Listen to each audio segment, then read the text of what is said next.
नमस्कार दोस्तों, मेरा नाम है अतुल तलवार और आज हम बात करेंगे सिंगल डोर रेफ्रिजरेटर की वायरिंग के बारे में। तो चलिए शुरू करते हैं वीडियो।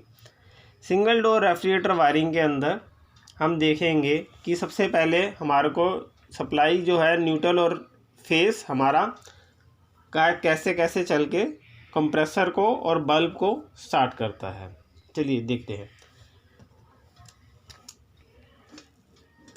ये लाइन हमारी यहाँ से आगे सीधा यहाँ से सीधा ओवरलोड प्रोडक्टर में हमने दे दिया और इधर से बल्ब में आ गए और न्यूट्रल हमारा यहाँ से डोर स्विच जो कि नॉर्मली कटआउट पोजीशन में होता है उधर आएगा और यहीं से डोर स्विच से ही सप्लाई हमारी थर्मोस्टेट में आ गई। Thermostat normally cut in position में होता है। कट इन का मतलब है कि नॉर्मली वो सप्लाई आगे पास करता रहता है। क्योंकि थर्मोस्टेट सीरीज़ में होता है तो ये सप्लाई तभी काटेगा जब हमारे रेफ्रिजरेटर के अंदर डिज़ायर टेम्परेचर आ जाएगा।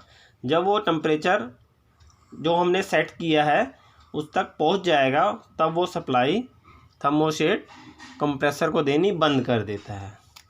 यहाँ से जब ये कटिंग पोजीशन में है तो यहाँ से हमारी सप्लाई रनिंग में कंप्रेसर में आ जाएगी और हमें यहाँ से लाइन जो है ओवरलोड प्रोडक्टर वो भी कटिंग पोजीशन में ही रहता है।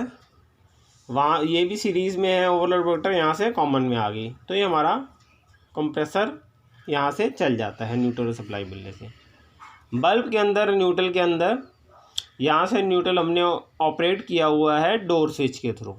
वहाँ से लाइन मिल रही है दूसरे सिरे से, इधर से न्यूट्रल मिल रहा है। डोर स्विच भी सीरीज़ में ही होता है।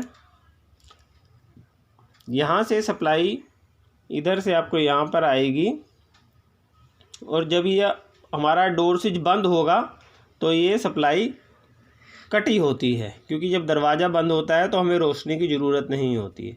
जैसे ही दरवाज़ा खुलता है तो ये सप्लाई दूसरे एच पे दूसरे सिरे पे दे देता है और हमारा बल्ब को यहाँ से सर्किट पूरा होता है और हमारा बल्ब चल जाता है। तो बेसिकली सिंगल डोर रेफ्रिजरेटर के अंदर दो ही चीज़ें चलाई जाती हैं, एक बल्ब और एक कंप्रेसर।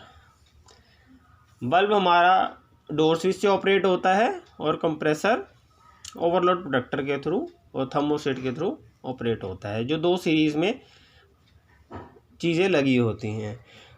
ओवरलोड प्रोडक्टर सेफ्टी डिवाइस है जो कि ओवरलोड प्रोडक्टर के जैसे कि नाम से ही पता लगता है कि जब ओवरलोड हो जाएगा तो वो कंप्रेसर को सप्लाई कट कर देगा। ओवरलोड मतलब जब हीट हो जाएगा किसी भी कारण से, हाई एम्पियर लेने के कारण या गैस ना कंटिन्यूसली चलता रहे, गर्म हो जाए या रिले ख़राब हो जाए, हाई एम्पियर ले ले, कंप्रेसर फॉल्टी हो जाए तो वो सप्लाई काट देगा और फिर जैसे ही धीरे धीरे टेम्परेचर डाउन होगा दोबारा सप्लाई आगे भेज देगा। क्योंकि ओवरलोड प्रोडक्टर जैसे कि हमें पता है सीरीज़ में काम करता है। और अब हम थोड़ा कंप्रेसर की वाइंडिंग के बारे में बात कर लेते हैं। कंप्रेसर के अंदर दो वाइंडिंग होती है, एक होती है स्टार्टिंग वाइंडिंग, एक होती है रनिंग वाइंडिंग। अब स्टार्टिंग वाइंडिंग और रनिंग वाइंडिंग के जब हम सिरों को मिलाते हैं तो हमारी कॉमन तैयार होती है। ये देखिए मैंने ये अलग से बताया ताकि और सिंप्लीफाई हो जाए। तो ये हमारे पास आ गया जो दो हमने सिरे मिलाए थे कॉमन स्टार्टिंग और रनिंग का। ये हमारा एक सिरा हो गया स्टार्टिंग और एक रनिंग, जिसे हम CSR भी बोलते हैं। CSR, C stand for common, S for starting, R for running. तो अब हम देखते हैं नॉर्मली CSR कंप्रेसर के अंदर हमारी जो रिले होती है सिंगल पॉइंट रिले होती है। आजकल कैपेसिटर ऑपरेटेड कंप्रेसर भी आ रहे हैं जिनके अंदर कैपेसिटर लगा होता है जिससे कि एम्पियर कम लेते हैं, इलेक्ट्रिसिटी कंजम्पशन कम हो जाती है। तो अब हम देखेंगे कि कैसे हम वायरिंग कर सकते हैं। कैपेसिटर की अगर हमें ना पता हो तो बहुत परेशानी हो जाती है कि कौन सा पॉइंट कहाँ लगेगा। तो यह बहुत ही सिंपल है, इसमें कोई घबराने की बात नहीं है।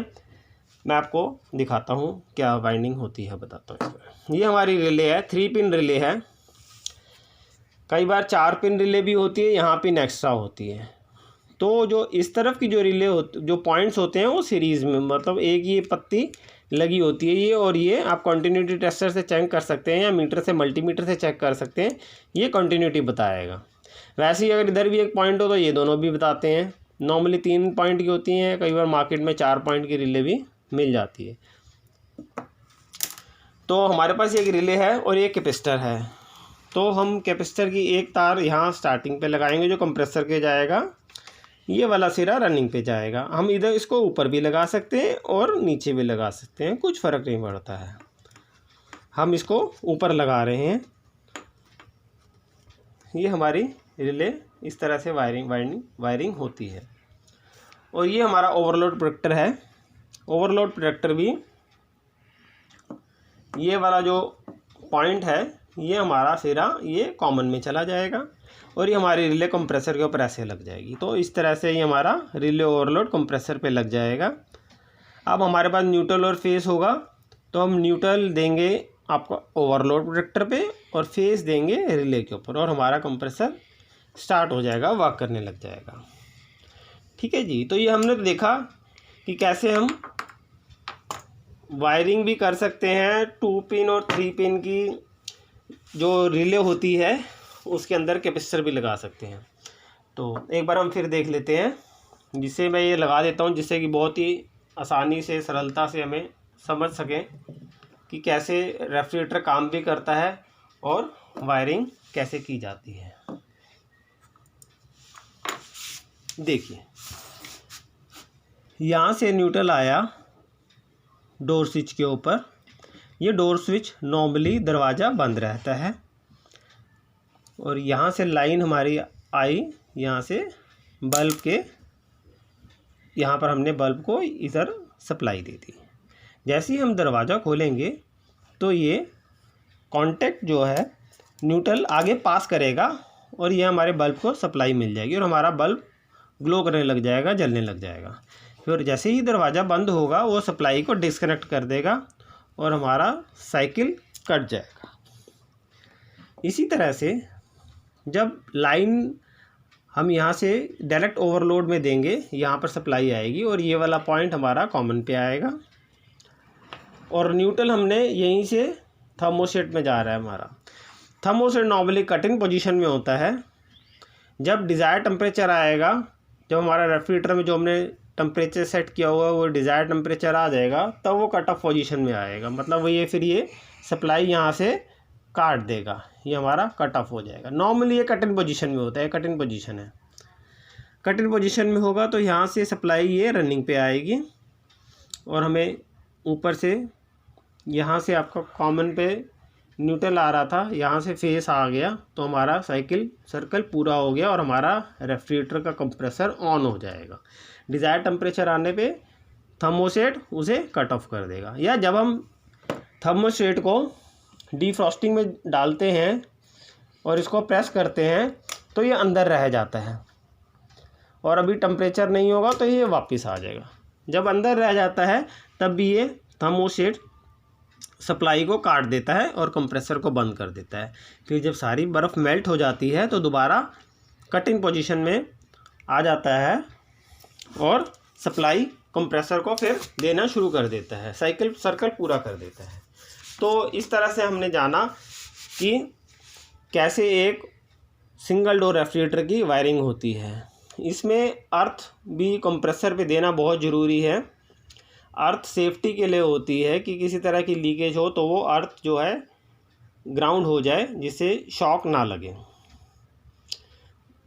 तो ये हमारी सिंगल डोर रेफ्रिजरेटर की वायरिंग थी, जिससे कि हमें कभी ज़रूरत पड़े तो हम वो कर सकते हैं। धन्यवाद।